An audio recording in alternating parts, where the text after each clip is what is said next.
오늘 말씀을 통해서 하나님이 우리에게 무엇을 원하시는가 하는 것을 우리는 좀 생각을 해볼 필요가 있어요. 이건 다른 말로 한다면 하나님이 우리에게 원하시는 마음입니다.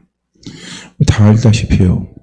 하나님의 마음의 본심은 우리를 축복하는 겁니다. 우리를 잘되게 하는 것이 하나님의 마음의 본심이에요. 그래서 하나님은 우리가 마귀에게 빼앗긴 그 모든 축복을 하나님이 되찾아 주시기 위해서 누구를 보내셨어요? 예수 그리스도를 보내주셨습니다. 그래서 우리가 예수 그리스도를 믿음을 통해서 마귀에게 빼앗긴 그 축복을요, 우리는 회복을 했어요. 그걸 받았습니다. 그런데 이제 문제는 뭐냐면 하나님 우리에게 주신 회복의 축복을 누리는 비결이 문제인 거예요. 어떻게 그 축복을 누리느냐 이거예요. 흔히 제가 예배 때마다 많이 말씀을 드리는 것이만요.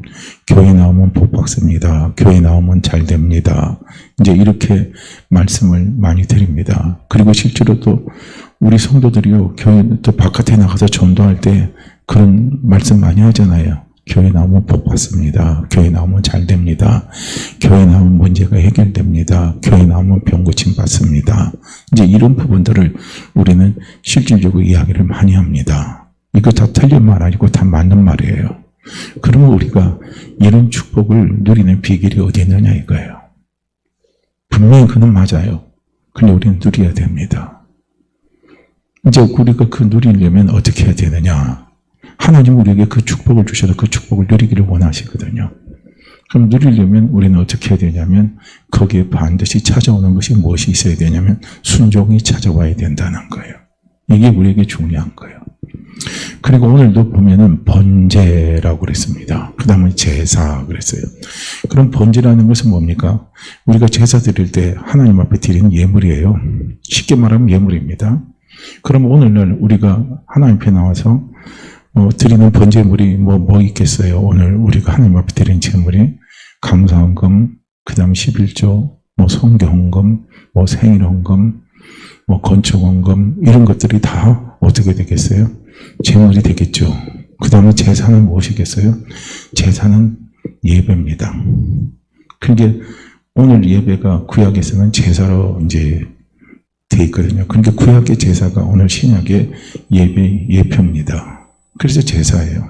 예배입니다. 그러니까 제사와 예배의 가장 중요한 것이 무엇이냐면 제사와 예배는요, 만남입니다.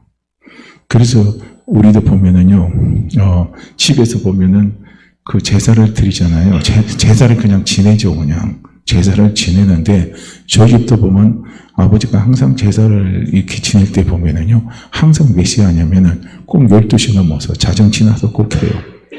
그 나중에 왜 자정 지나서 하느냐 이거예요. 그러면 귀신의 시간이 언제냐면 자정부터 꽃교하고 다 굴기 전입니다. 흔히 우리는 새벽 4시까지라고 이야기를 많이 하잖아요. 그 시간이 뭡니까? 귀신이 움직이는 시간이라는 거예요. 그러니까 그 시간대 12시 딱 넘어서 제사를 하면은 그때 죽은 조상이 어떻게 합니까? 찾아와서 제사를 받는다는 거예요. 그러니까 실질적으로 이 말은 다른 말로 한다면 제사는 뭡니까? 죽은 조상과의 만남이죠. 만남이에요. 그래서 제사를 잘 지내야 가정이 복을 받는다 하고요. 그렇게 지금 우리 생각 속에 많이 뿌리를 받고 있잖아요. 근데 성경은 분명히 이야기하고 있습니다.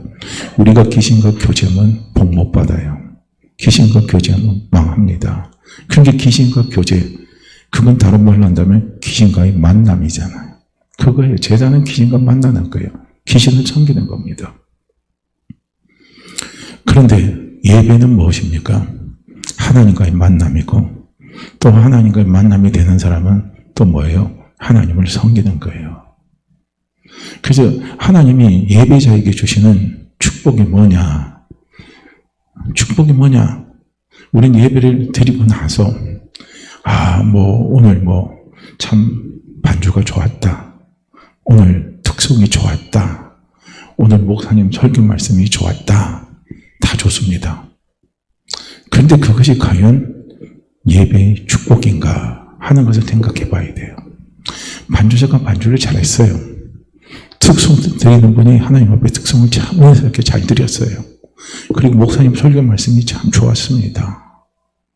근데 중요한 건 뭡니까? 그거 끝나고 난 다음에 설교가 좋은들 뭐 하겠어요? 특성이 좋은들 뭐 하겠습니까? 반주자가 반주를 잘한들 뭐 하겠어요? 뭐가 빠지면 의미가 없는 거예요.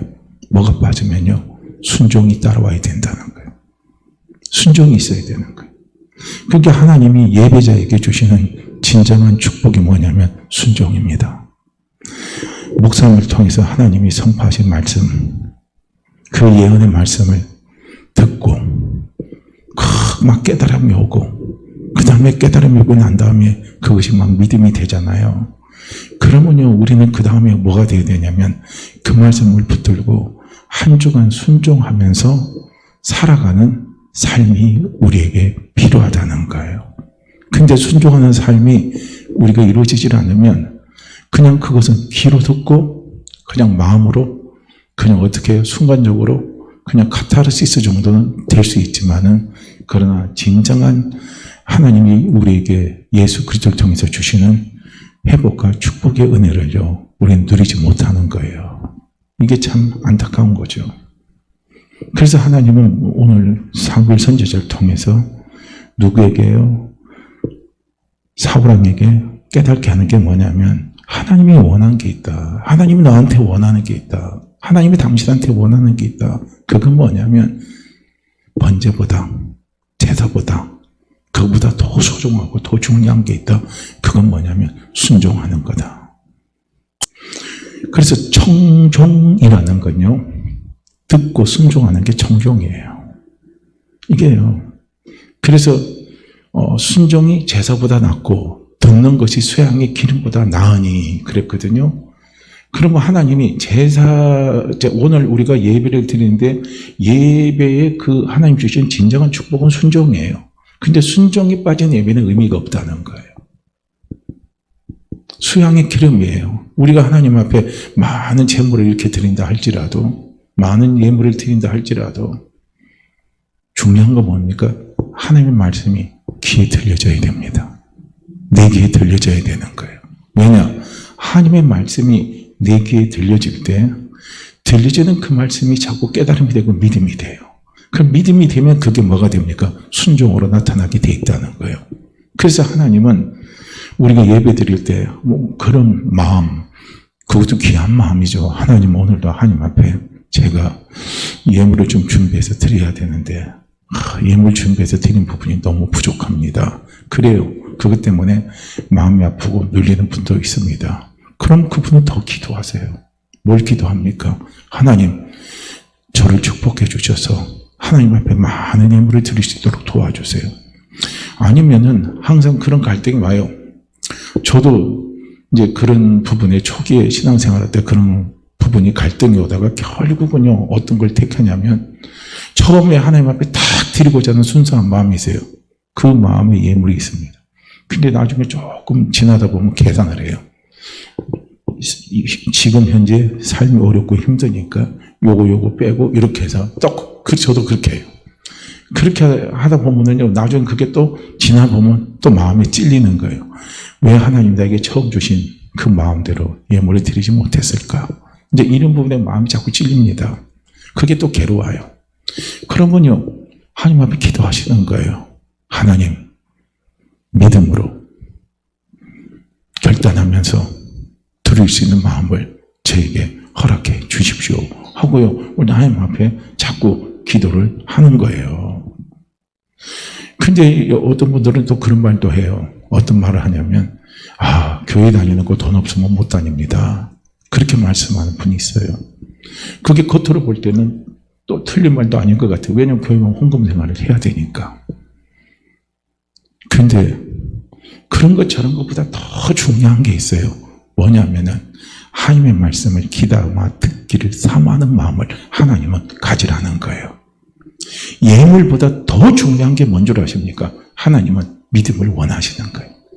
그 다음 믿음보다 하나님이 더 원하시는 것이 무엇이냐면 순종입니다.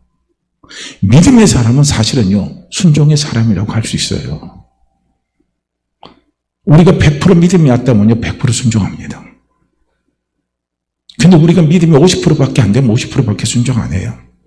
믿음이 10%밖에 안 되면 우리는 10%밖에 순종 안 합니다. 근데 정말 내가요, 100% 믿는다면 100% 순종합니다. 이게 단계예요. 나는 왜 그런 것들이 잘 안 되느냐, 신앙생활하는 부분에서 신앙생활이 잘 안 되느냐 하는 그런 갈등이 왔을 때 우리는 그것을 극복하고 이길 수 있는 방법이 뭐냐면 먼저 들으시라는 거예요. 할렐루야. 다른 거 생각하지 마세요. 들어야 돼요. 우리가 찬양도 하나님 앞에 드립니다.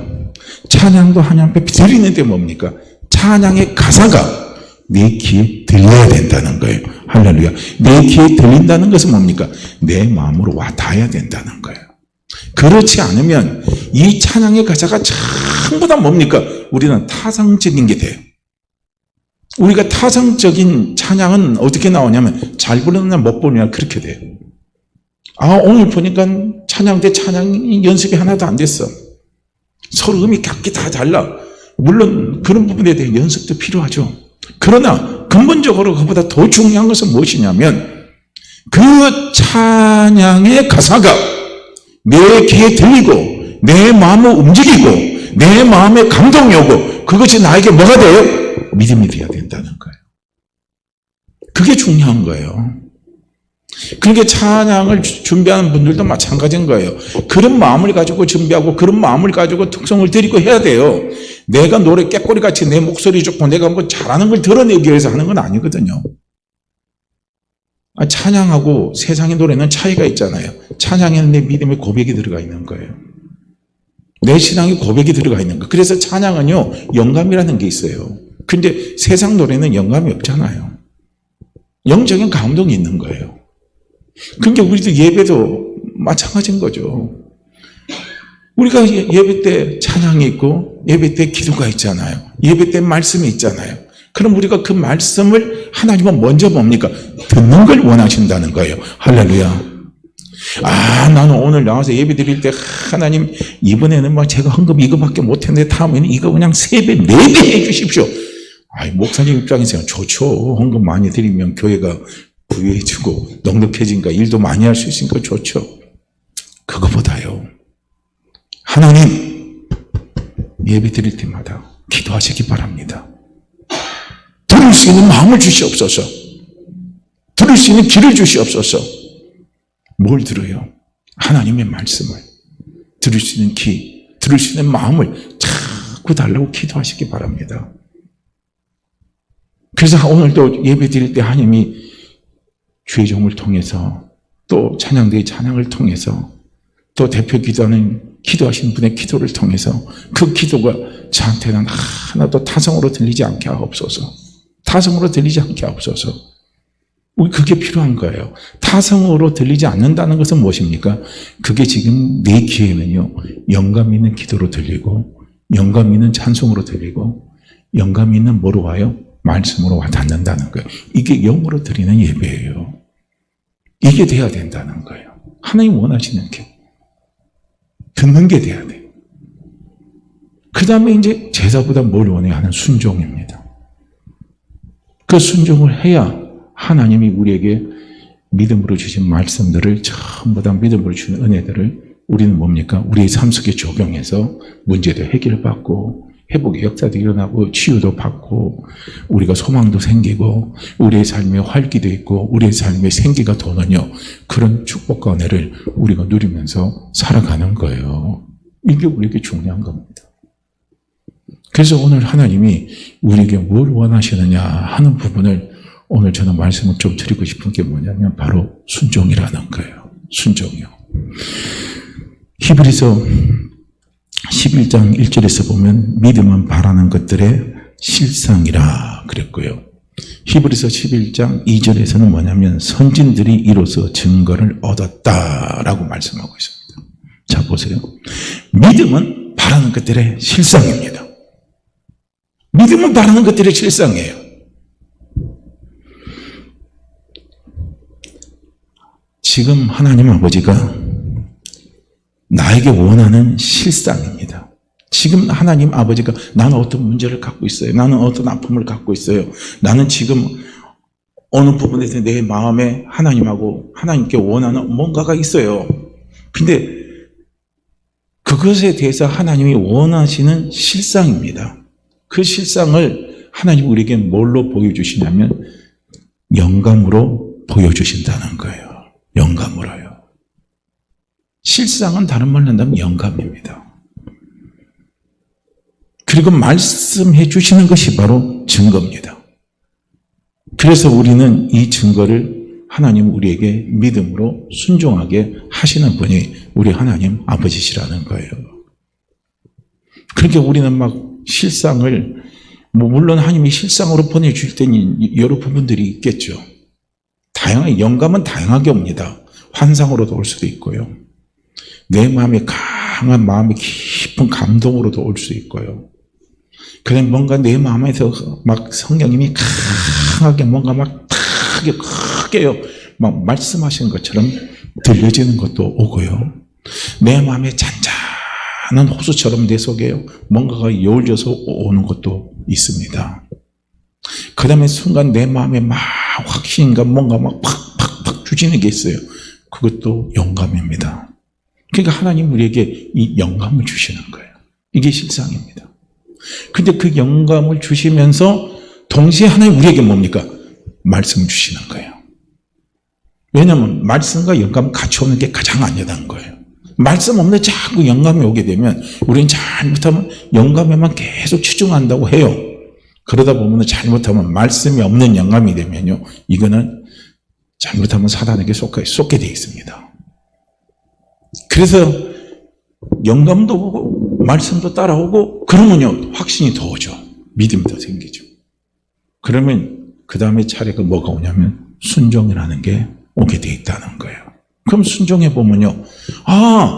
그때 그 주신 게, 그 찬양 드릴 때, 그때 목사님 말씀, 들을 때, 그때 누구 감정 들을 때, 그때, 그러면서 내게 주신 게 맞구나 하는 걸 딱 우리는요, 거기에서 체험을 통해서 깨닫게 되는 거예요. 우리가 구약의 믿음의 선진들을 이렇게 보게 되면요. 구약에 나오는 믿음의 선진들이에요. 이 믿음의 선진들의 공통적인 특징은 뭐냐면 이들은 하나님과 동행한 사람이에요. 하나님과 늘 동행했어요. 그래서 하나님과 동행한 사람들은 어떤 사람이냐면 하나님과의 만남이 이루어진 사람들입니다. 이걸 또 우리는 다른 말로 한다면 하나님과 예비하는 자예요. 그래서 하나님과 예비할 때 그들을 하나님과 만남이 이루어질 때요. 하나님은 그들에게 뭘 주시냐면 영감을 주십니다. 영감을 주시는 거예요. 그래서 구약에 주로 보게 되면 저도 구약 성경을 읽으면서요. 계속 저도 하나님 앞에 제 자신이 계속적으로 기도하면서 묻는 게 있어요. 하나님 기도원을 보세요. 하나님 요하수를 보세요. 하나님 모세를 보세요. 하나님 아브라함을 보세요. 하나님 야곱을 보세요. 하나님 요셉을 보세요. 하나님은 아브라함과 하나님은 요셉과 하나님은 야곱과 하나님은 기도원과 하나님은 여호수아와 하나님이 함께하던 수많은 사람들과 사무엘과 하나님이 우리가 뭐가 이루어졌어요? 성경에 보면 대화가 이루어졌어요? 안 이루어졌어요? 교제가 이루어졌어요? 안 이루어졌어요? 이루어졌어요? 안 이루어졌어요? 실제로 교제가 이루어졌잖아요. 하나님과 동행하는 사람들이에요. 하나님과 예배하는 사람들입니다. 하나님과 만나는 사람들이에요. 오늘 예수 그리스도를 믿은 우리에게 누가 함께 계십니까? 하나님 우리와 함께 계시잖아요. 영원 함께 계시잖아요. 그래서 임마누엘이잖아요. 얼마나 이게 감사한 일입니까? 그렇다면 우리의 삶 속에서도요. 뭐가 이루어져야 되냐면 만남이 이루어져야 되는 거예요. 교제가 이루어져야 되는 거예요. 그렇게 오늘 많은 믿음의 사람들이 하나님과 만남, 하나님과 교제가 이루어지지 않으니까 문제가 생기니까 답답한 거예요. 어려움이 생기니까 답답한 거예요. 거기서 견뎌지지 못해요. 거기서 막 힘이 들어요. 거기서 우왕좌왕합니다. 거기서 앞길이 막 컴컴하니까 자꾸 엉뚱한 데 기웃거리고 다니는 거예요. 영적인 암흑을 자꾸 기웃거리고 다니는 겁니다. 그래서 안타까운 우리의 교회 현실이 어떤 현실이냐. 지금 점치는 사람들, 그런 사람들 있잖아요. 무당들, 무속인들, 좋은 말로 무속인이죠. 그 무속인들을 먹여 살리는 퍼센테이지의 많은 부분을 누가 차지하고 있는 줄 아십니까? 교회 다니는 사람들이라는 거예요. 예수 믿는 사람들이라는 거예요. 답답하죠. 답답하죠. 정말 답답하잖아요. 그러니까 우리도 마찬가지인 거예요. 그 사람들 우리는요, 저 사람 신앙이 왜 저래? 우리 그 사람들 탓하지 말고 그거는 타산지석으로 삼아서 내 자신에게 한번 우리도 생각해 봐야 돼요. 내가 저 답답한 일이 당했을 때 과연 하나님 아버지와 나와의 만남이 이루어지느냐, 교제가 이루어지느냐, 정말 내 삶이 지금 동행이 이루어지고 있느냐, 이런 부분들을요 우리는 갈등하면서 우리가 우리 자신을 한번 되돌아봐야 된다는 거예요. 그러면서 우리는 거기서 점검해 보면서 하나님과 나와의 만남이, 교제가 이것이 이루어지지 않는다면 우리는 어떻게 해야 돼요? 임마누엘을 다시 우리는요, 임마누엘을 우리는 다시 어떻게 합니까? 생각해야 돼요. 다시 곱씹어야 돼요. 다시 생각하고 다시 곱씹고 다시 생각하고 다시 곱씹고, 이걸 시험을 한다면 묵상해야 된다는 거예요. 계속 우리는요 묵상을 묻고 답하고 묻고 답하고 묻고 답하고 묻고 답하면서요, 그러면서 어떻게 합니까? 성령께 기도하는 거예요. 성령께 간구하는 거예요. 왜 제 안에 주님이 계시는데, 왜 제 안에 하나님 아버지가 계시는데, 왜 제 속에 성령님이 함께 계시는데 왜 저는 하나님의 음성을 못 듣습니까? 왜 저는 영감이 오질 않습니까? 하나님 내게 주시는 감동이 왜 안 와요? 왜 안 와요? 말씀을 읽는데 왜 감동이 안 옵니까? 왜 감동이 안 옵니까? 왜 감동이 안 옵니까? 이거예요. 이걸 우리는 하나님 앞에 나와서요 부르짖고 기도해야 된다는 거예요. 감동을 주십시오. 감동을 주십시오. 감동을 주셔야 제가 믿음 가고, 감동을 주셔야 제가 순종을 해서 뭐든지 하지, 주지도 않아요. 그게요 제게는 느껴지지도 않습니다. 저보고 어떻게 하라 할 겁니까? 하고 우리는 하나님 앞에 안타까운 심정으로요 우리는 하나님 앞에 기도할 수 있어야 된다는 거예요. 근데 그걸 우리는요 너무 무감각하게 그냥 넘어가는 거예요. 그냥 넘어가는 거예요. 그건 특별히 무슨 은사가 있는 사람들이나 나타내고, 그 특별히 무슨 목사님이나 나타내고, 그거 아니거든요. 우리 각자 속에 임마누엘이잖아요. 할렐루야. 임마누엘, 우리 각자 예수 믿는 사람의 심령 속에요 우리 주님이 함께 계시잖아요. 우리 하나님이 함께 계시잖아요. 우리 아버지가 함께 계시잖아요. 그렇다면 우리는 그게 돼야 된다는 거예요. 여호수아도 그게 됐어요.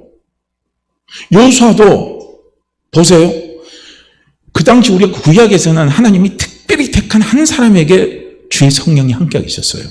전체가 아니에요. 하나님이 특별히 택한 사람, 그러니까 하나님이 동행하는 사람은요 구약에서는 한정이 돼 있어요. 딱 택감 받는 사람들은.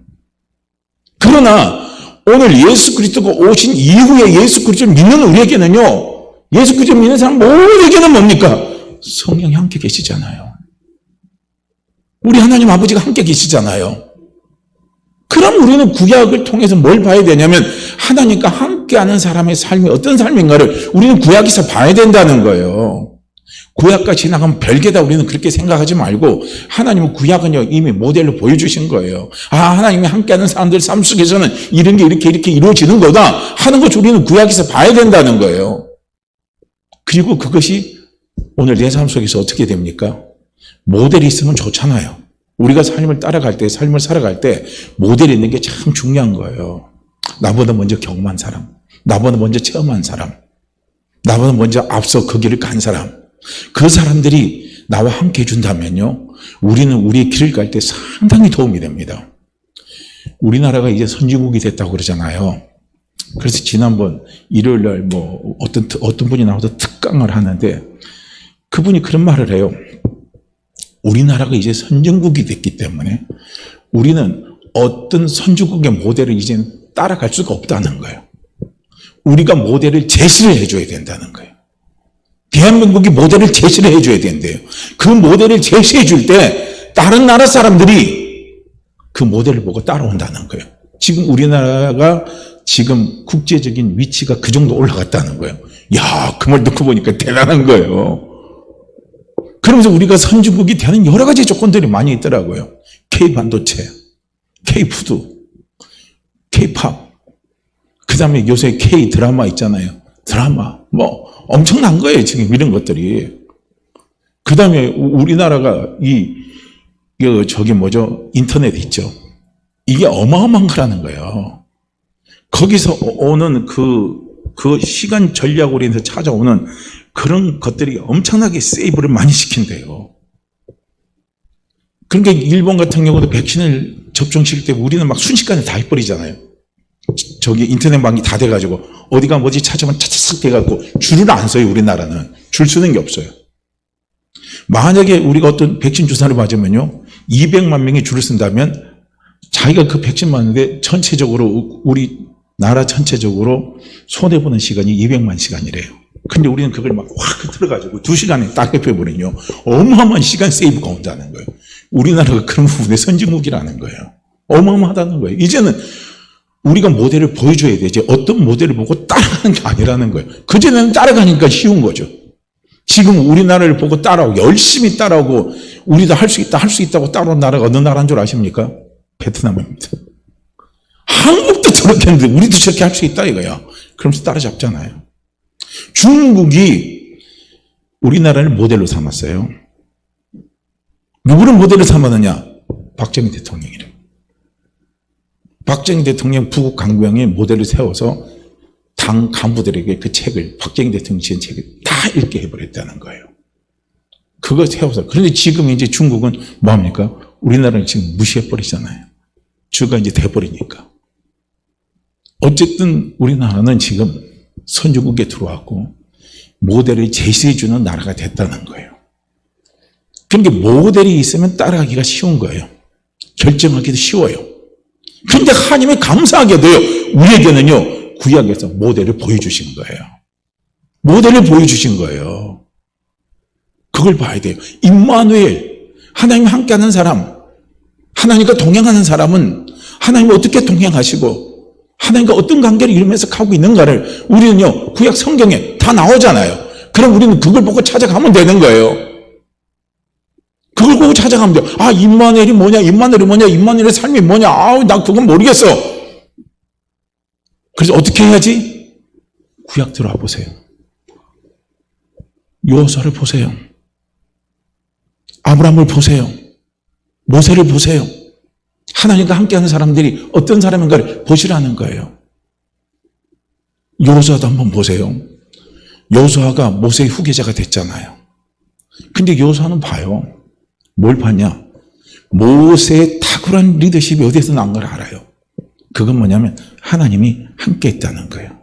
하나님이 함께 했어요. 하나님이 함께 한 겁니다. 모세는 그걸 알아요.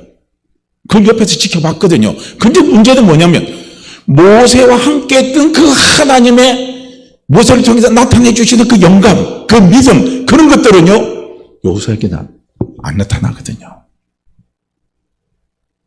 그런 게 두려운 거죠. 그래서 여호수아가 모세 다음에 후계자가 딱 됐을 때는요, 어마어마한 두려움이 오는 거예요. 모세는 하나님과 함께 했고, 그리고 하나님의 놀라운 역사들이 나타났잖아요. 하나님과 동행하는 역사가 나타난 거예요. 임마누엘의 역사가 막 나타난 겁니다. 그래서 자기는 두려운 거예요. 그래서 여호수아가 하나님 앞에 기도하기 시작한 거죠. 기도하기 시작한 거예요. 두려워서 기도한 거예요. 무서워서 기도한 거예요. 부담이 돼서 기도한 거예요. 내가 모세와 같이 이렇게 이스라엘 백성들을 어떻게 끌어갈 수 있을까? 두려워서 기도한 겁니다. 우리가 기도의 시작은 어디서 와요? 두려움에서 오는 거예요. 내 삶의 무게의 짐이 너무 무거우니까 우리는 기도가 오는 거예요. 기도의 시작은 거기서 오는 거예요. 내 삶이 무겁고 내 삶이 어렵고 내 삶이 너무 힘들고 지치니까 하나님 앞에 위로받고 하나님 앞에 뭔가 힘을 얻고 하나님 앞에 뭔가 문제를 해결받기 위해서 우리는 하나님 앞에 기도를 해요. 그런데 기도를 하다가 문제 해결도 받지만 기도를 하다가 하나님과 만남이 이루어지잖아요. 이게 중요하죠. 그래서 여호수아가 하나님 앞에 막 기도하니까 하나님이 말씀하시는 거예요. 내가 모세와 함께 했던 것 같이, 내가 모세와 함께 했던 것 같이, 내가 모세와 함께 했던 것 같이 내가 너와 함께 하리라 하고요. 기도원에게 말씀하시잖아요. 왜냐? 여호수아에게 말씀하시잖아요. 여호수아는 누가 택했어요? 하나님이 택했잖아요. 그래서 하나님이 함께하는 사람이에요. 그래서 하나님이 함께하는 사람, 하나님과 동행하는 사람은 하나님과 뭐가 이루어져요? 만남이 이루어지는 거예요. 선택이 이루어집니다. 이루어지니까 뭐예요? 거기서 영감을 얻는 거예요. 영감. 감동입니다. 그러니까 예수님의 사역도 보면 똑같아요. 예수님의 사역도 보면요. 마태복음 5장 19절 말씀을 보면 내가 진실로 진실로 너에게 이르노니 아들이 아버지 하시는 것을 보지 않고 아무것도 스스로 할 수 없나니 이렇게 돼 있어요. 이게 순종하는 자의 자세가 뭔 줄 아십니까? 나는 스스로 할 수 있는 게 아무것도 없다 이거예요. 이게 중요한 거예요.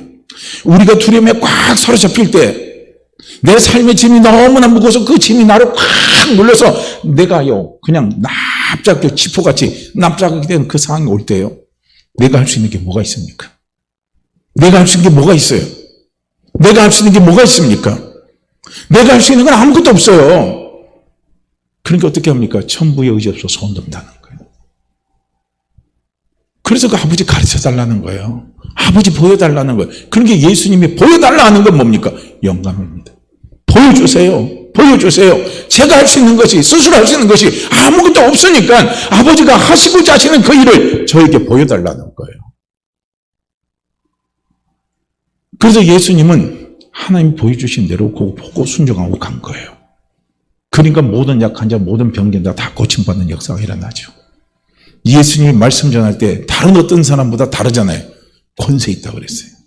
능력이 있다는 거예요. 그 다음에 예수님이 또 고백합니다. 요한복음 5장 3절 말씀에 내가 아무것도 스스로 할 수 없노라 그랬어요. 나는 스스로 할 수 있는 게 아무것도 없다. 그래서 듣는 대로 심판한다. 듣는 대로 심판한다. 내가 할 수 없으니까 우린 들어야 돼요. 보여달라고 해야 돼요. 이게 뭡니까? 영감을 달라는 거예요. 주의 영감을 주시옵소서, 보여주시옵소서, 듣게 하여 주시옵소서, 깨닫게 하여 주시옵소서 하고 자꾸 우리는 하나님 앞에요 구해야 돼요. 나의 원대로 하려고 하려 하지 않고 그랬어요. 예수님은. 그게 순종이라는 것은 나의 원대로 하는 게 아니에요. 순종이라는 것은 내 스스로 하는 게 아니에요. 이건 순종이 아닙니다. 예수 믿는 사람들은요, 순종이 우리 삶 속에 뭐가 되냐면 자꾸 연습이 되고 훈련이 돼야 돼요. 쟤 앉으려고 노력하지 마세요. 쟤하고 싸우려고 노력하지 마시고 순종하려는 훈련을 하시라는 거예요. 할렐루야. 오늘도 순종이 안 됐어요. 그러면 어떻게 합니까? 애통하는 마음으로 순종하게 해달라고 기도하는 거예요. 애통하는 마음으로 순종하게 해달라고 기도하는 거예요. 우리가 하나님이 우리에게 주시는 영감의 말씀대로요, 듣는 대로 보여주시는 대로 순종하고 달려나가면 우리는 죄질 일이 하나도 없어요. 죄하고는 우리는 아무런 관계가 없어요. 왜냐하면 나는 내 뜻대로 내 원대로 했을 때 우리는 죄짓지. 내 스스로 하려고 할 때 사단이 들어와서 죄짓게 만드는 거예요. 죄 유혹을 갖다 주는 거예요. 내 원대로 하려고 막 내 원대로 하려고, 이건 또 다른 말로 한다면 뭡니까? 내 야심을 막 이루려고 막 하려고 하다 보면요. 요즘 그런 소리 많이 하잖아요. 어떤 사람이 대통령을 뽑아야 될지 지금 투표하기 싫다고 그러잖아요. 지금요. 비호감도가 너무 높은 거예요. 세 사람 다. 앞서가는 세 사람 다 비호감도가 너무 높아요. 60%잖아요.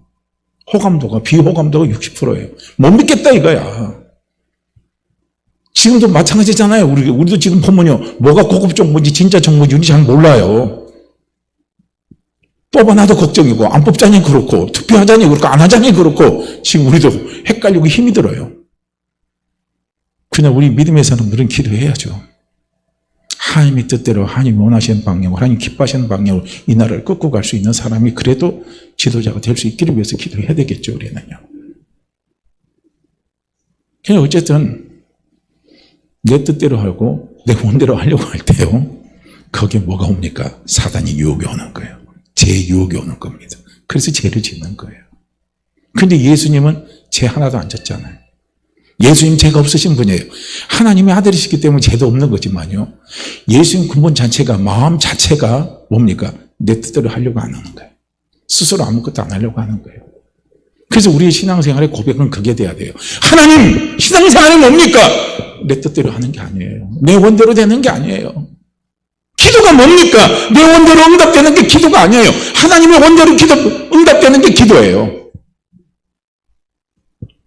신앙생활은 뭐예요? 내 스스로 하는 게 신앙생활이 아니에요. 신앙생활은요, 내 스스로 할 수 없는 게 신앙생활이에요. 그래서 우리가 신앙의 깊이가 깊어지고 깊어질수록요, 우리 입술 속에서 고백돼서 나오는 고백이 뭡니까? 하나님, 제 스스로 할 수 있는 게 없네요. 그러니까 벼는 뭐예요? 여물수록 숙인다는 거예요. 무겁잖아요. 벼 이상이 자꾸 되니까 그거 이거 뭐라고 그래? 그 줄기라고 그래요. 뭐야? 그거 갖고 왜 벼 이삭이 이게 내려앉으려면 힘이 드니까 이삭이 자꾸 무거워지니까 꼬꾸라들잖아요. 우리도 마찬가지인 거죠. 자꾸 마찬가지인 거예요. 그래서 신앙생활이 철이 들고 장성한 신앙이 되면 될수록 우리 입술에서 뭐가 나오냐면 예수님의 고박처럼 나오는 거예요. 제가 스스로 할 수 있는 게 아무것도 없어요. 저는 이때까지 제 원대로 살아왔네요. 이제 제가 아버지 앞에 갈 날도 가까웠고 제가 이렇게 하나님의 은혜도 많이 받았는데 이제는 뭐예요? 하나님의 원대로, 아버지의 원대로, 아버지가 원하는 대로 살고 싶어요. 그렇게 살게 해주세요. 그렇게 하기 위해서 하나님 제게 영감을 주십시오. 아버지가 원하는 것을, 아버지의 뜻을, 아버지의 마음을 들을 수 있는 길을 주시고 그것을 볼 수 있는 눈을 하나님 제게 열어주십시오 하고요. 우리 하나님 앞에 그렇게 기도해야 된다는 거예요. 이게 진짜죠. 왜 사울왕이 하나님 앞에 버림받았어요? 왜 사울왕이 하나님 앞에 스스로 하려고 했지가 다 버림받은 거예요. 자기 원대로 하려고 했기 때문에 사울왕이요 하나님 앞에 버림받았잖아요. 하나님과 함께한 사람이 자기 스스로 뭐든지 다 하려고 그러고 자기 원대로 다 하려고 그러니까 하나님 그럼 네 원대로 네 마음대로 해라 하고 하나님이 딱 떠나버렸잖아요. 떠나버리는 순간에 사울왕 속에 뭐가 들어왔어요? 귀신이 들어왔잖아요. 악신이 들어왔다 그랬잖아요. 성경은요.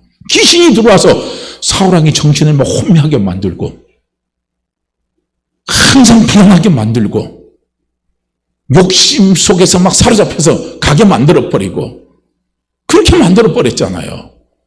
그러니까 사울왕의 판단이 이성적인 판단을 못하는 거예요. 정상적인 판단을 잘 못하는 거예요. 이거예요. 이겁니다. 사울왕이 버림받은 이유가 바로 거기 있는 거예요. 전부 자기 스스로 다 하는 거예요. 내가 원하는 대로, 내가 좋은 대로 다 하는 거예요. 아니에요.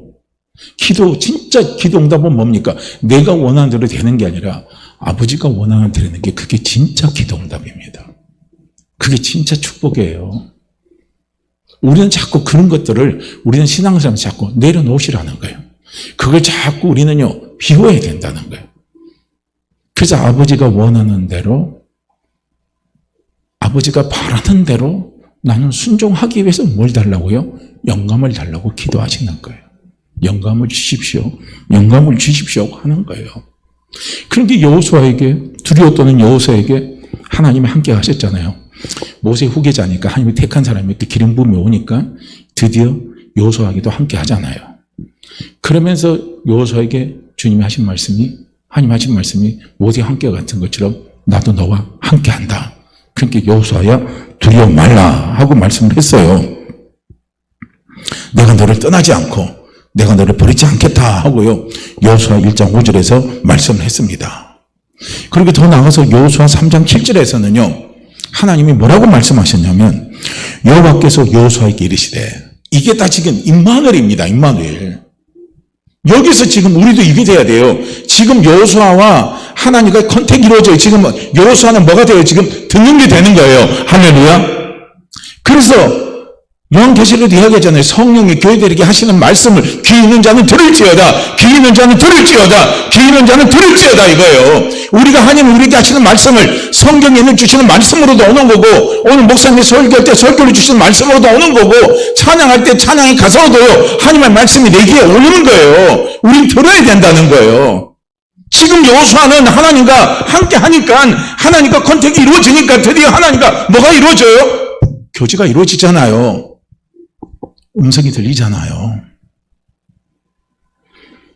여호수아 3장 7절에서 여호와께서 여호수아에게 이르시되 내가 오늘부터 시작하여 너를 온 이스라엘 목전에서 크게 하여 내가 모세와 함께 있던 것 같이 너와 함께 있는 것을 그들로 알게 하리라 그랬어요. 그들은 누구냐면 이스라엘 백성들을 이야기하는 거예요.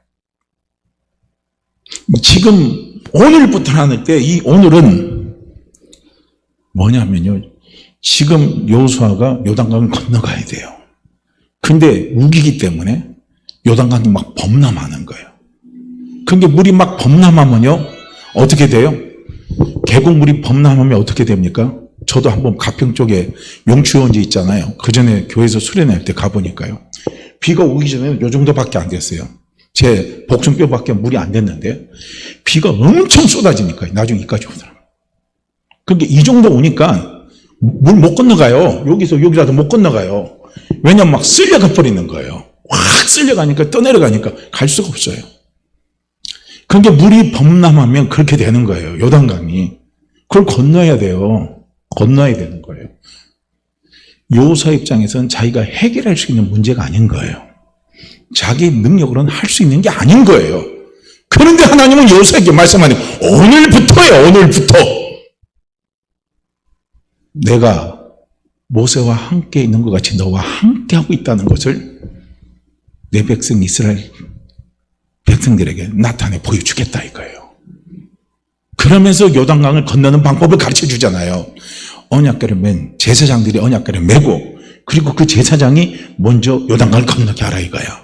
그럼 제사장이 요단강에 발을 딱 닿는 순간에 물이 멈춰지고 바닥이 난다 이거야. 그리고 백성들로 하여금 지나가게 하라 이거예요. 하나님이 여호수아에게 그런 영감을 주시는 거예요.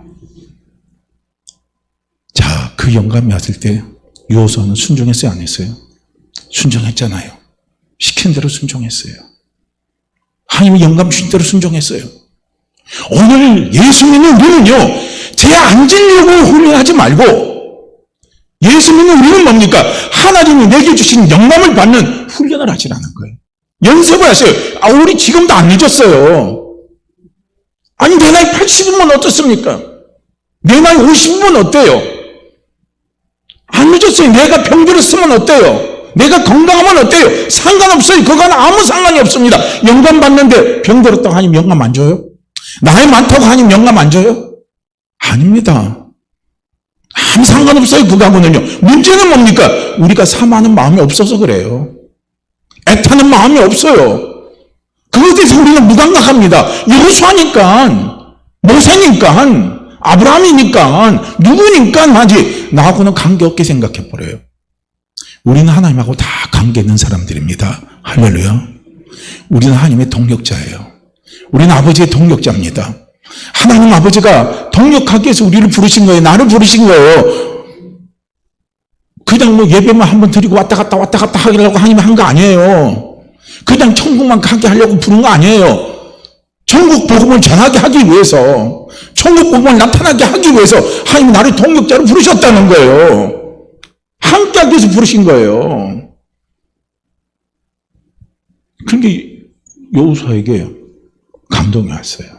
그 감동대로 여호수아가 순종하고 제사장들 하여금 벗개를 매라. 그리고 요단강 무섭지만 무서워하지 마라. 바람만 내딛고 가자. 내딛고 가니까 모세가 홍해가 갈라지는 것처럼 요단강이 그대로 갈라지는 거예요. 놀랐죠. 그렇게 이스라엘 백성들이 다 놀라버리는 거예요.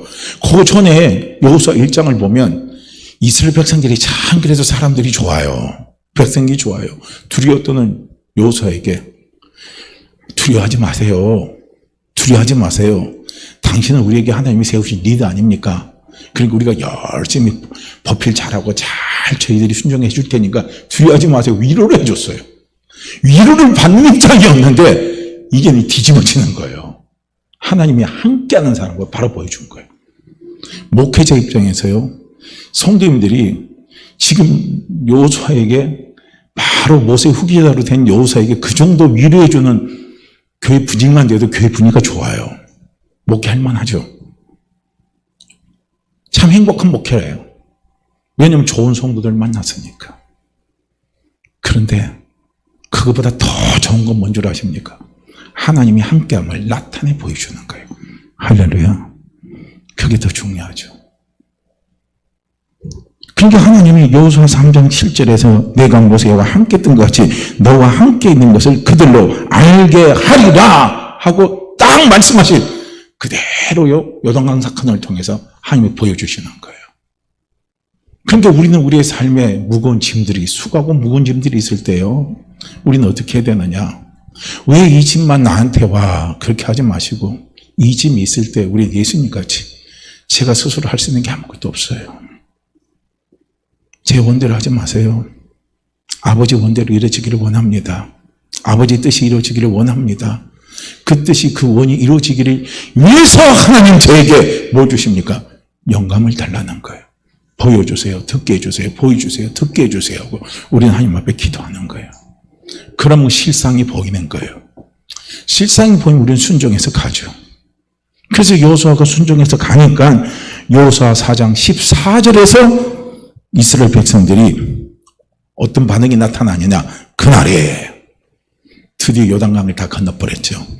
그날에 여호와께서 모든 이스라엘의 목전에서 여호수아를 크게 하심에 그의 생존한 날 동안에 백성이 두려워하기를 모세를 두려워했던 것 같이 하였더라 그랬습니다. 봐요. 하나님이 여호수아에게 주신 영감 그대로 하는 거예요. 그대로 이끌어가는 거예요. 그게 어디서 옵니까? 순종에서 오는 거예요. 순종은 하나님이 우리에게 아무것도 보여주지 않고 아무것도 들리지 않고 어떤 것도 안 하고 무조건 하나님은 순종하라고 하시는 그런 무모한 하나님이 아니십니다. 하나님은 듣게 하시고 하나님 아버지는 보게 하시고, 그래서 우리로 하여금 우리 스스로 사는 것이 아니라 아버지가 원하는 대로 아버지의 뜻을 이루어갈 수 있는 그런 삶을 살아갈 수 있도록 하나님 아버지는요, 우리에게 뭘 주시냐면은 영감을 주시는 거예요. 할렐루야. 이게 우리에게 중요한 거예요. 그래서 임마누엘로 함께하는 사람은, 하나님과 함께하는 사람은 예배하는 사람이고요. 예배는 하나님과의 만남입니다. 만남이 이루어지면 하나님은 반드시 우리에게 영감을 주십니다. 그럼 우리는 그 영감에 순종하는 삶을 사실하는 거예요. 그 순종도 뭡니까? 처음에는 내 뜻대로 내 원대로 우리가 신앙을 잘 몰았을 때는 그렇게 되지만 이제 신앙의 연륜이 깊어지면 깊어질수록요, 우린 예수님처럼 기도하시기 바라요. 하나님, 아버지의 원대로 되기 위해서, 아버지의 뜻대로 되기 위해서 저는 순종하렵니다. 그래서 하나님 저에게 뭘 주십시오? 제가 스스로 할 수 있는 것이 없으니까 보여주세요. 듣게 해주세요. 영감을 주세요. 하고 기도하시기 바랍니다. 여호수아와 같이, 모세와 같이, 아브라함과 같이, 신앙의 선제들과 같이 그렇게 보여주시고 듣게 해주세요. 하고요, 하나님 앞에 영감을 사모하시기를 바랍니다. 그래서 주신 영감이 뭐냐? 우리는 순종하면서 달려가는 거예요. 할렐루야. 그래서 우리는 예배를 형식에 치우치면 안 돼요. 예배의 진짜 알맹이는 뭡니까? 듣는 거, 보는 게 돼야 되는 거예요. 예배를 통해서는 그게 이루어져야 돼요. 그게 없으면 예배는요, 자꾸 껍데기 예배만 되는 거예요. 그래서 껍데기 예배는 우리를 부담을 갖다 주지만 진짜 알맹이 예배는 우리의 삶에 활력을 주고 힘을 주시고 아버지의 뜻을 이루고 또 아버지 앞에 영광을 돌리게 하는 그런 축복된 삶을 우리에게 가져다 주십니다. 그래서 우리 사랑하는 성도들 모두가 다요, 하나님 앞에 영광 돌리는 삶, 내 원이 아니라 아버지의 원, 아버지의 뜻대로 이루어가기 위해서 듣고 보고 영감을 달라고 기도하시면서 순종하면서 달려가는 우리 모두가 되기를요 주의 이름으로 축복합니다. 자, 우리 이 말씀 같이 읽고 기도합니다. 22절 말씀 우리 함께 읽습니다. 22절입니다. 아니요, 그거 하죠. 이 말씀 말고요. 요한복음 5장 30절 말씀 함께 읽죠. 요한복음 5장 30절 말씀이에요.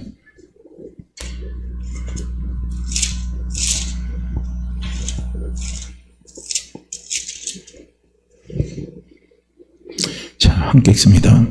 내가 아무것도 스스로 할 수 없노라. 듣는 대로 심판하노니 나는 나의 뜻대로 하려 하지 않고 나를 보내신 이의 뜻대로 하려 함으로 내 심판은 의로우니라. 내가 아무것도 스스로 할 수 없노라. 듣는 대로 심판하노니 나는 나의 뜻대로 하려 하지 않고 나를 보내신 이의 뜻대로 하려 함으로 내 심판은 의로우니라. 내가 아무것도 스스로 할 수 없노라. 듣는 대로 심판하노니 나는 나의 뜻대로 하려 하지 않고 나를 보내신 이의 뜻대로 하려 함으로 나의 심판은 의로우니라. 아멘. 우리 함께 같이 기도합니다. 주여 보여주세요. 주여 듣게 해주세요. 주여 영감을 주옵소서. 그래서 그 주신 영감에 하나님 순종하며 나의 원대로 하지 않고 아버지 뜻대로 모든 것이 이루어지기를 원합니다. 순종하는 삶을 살기를 원합니다. 우리 이 시간 함께 같이 기도합니다. 함께 기도하죠. 오 할렐루야. 하나님 아버지 참으로 감사합니다.